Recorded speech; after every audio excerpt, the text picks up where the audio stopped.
For breakfast, I'm making high-protein blueberry pancakes that contain no protein powder. First, I mix the wet ingredients together. I'm doubling the recipe since I'm making pancakes also for Aaron. I'm using low-fat Greek yogurt, which has 13 grams of protein per 100 grams.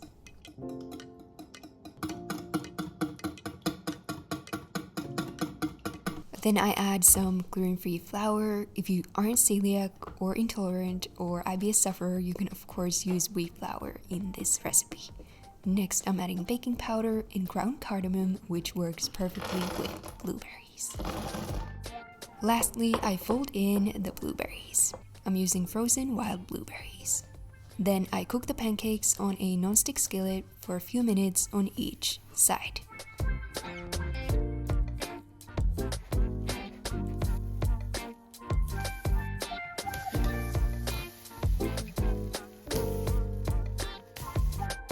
I serve the pancakes with some Greek yogurt and fresh blueberries.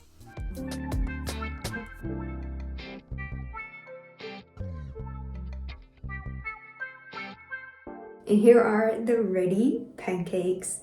We just came back from our trip to New York and it's already Thursday. So that's why I'm filming a what I eat in a day video instead of a meal prep video. But all these meals I'm making today will get you 100 grams of protein per day. But now I'm gonna go and eat these pancakes. If you like, you can also add a little bit of maple syrup on top. Such a yummy start for the day. We tried many tasty foods in New York, but it feels good to be back into routine. I loved a kale Caesar salad that we tried from Sweet Green, so I'm trying to recreate that for lunch. Their Caesar salad had a fun crunchy element, Parmesan crisps, and turns out they're super easy to make. You just add shredded Parmesan onto a baking pan lined with parchment paper and bake at 190 Celsius degrees, 375 in Fahrenheit for about 6 to 8 minutes. I let them cool down completely on the pan. Then I built the salad. I added kale, lettuce, cherry tomatoes, chicken breast, some Caesar dressing. I made it a little bit lighter by mixing it with some Greek yogurt. Then I added the Parmesan crisps. They're super crunchy and so yummy. And lastly, I added some lime juice.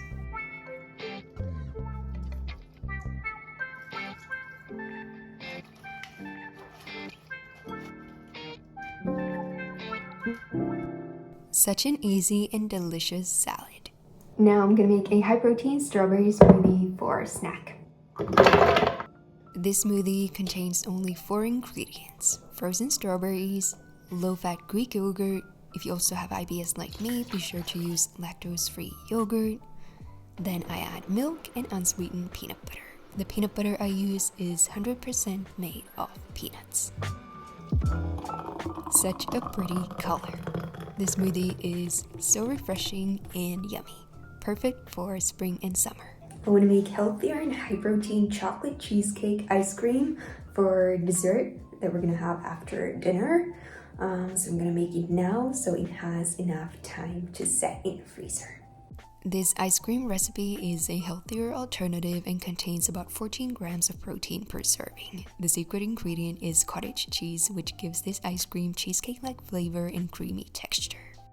Then I add 2 tablespoons of cacao powder and maple syrup. You could add more sweetener if you like. Lastly, I add a little bit of milk.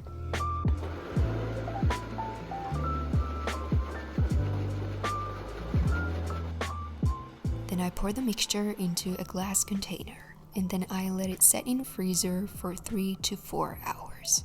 I don't recommend freezing it longer than that or it will get very icy. You wanted to see a zucchini fritters recipe, so I'm gonna make those for dinner.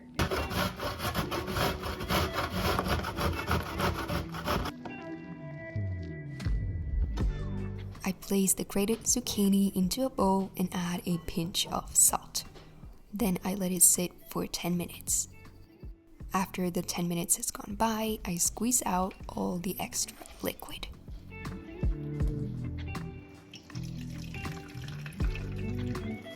Then I place the zucchini into another bowl Next I add 2 eggs, some oat flour, chopped green onion, feta, and pinch of pepper, a little bit of oregano, and 1 teaspoon of baking powder.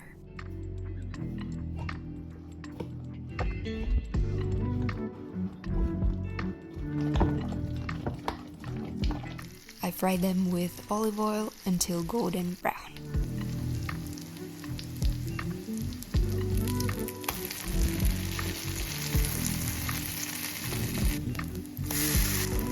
I serve them with quinoa, vegetables, and a sour cream sauce. Such a tasty meal.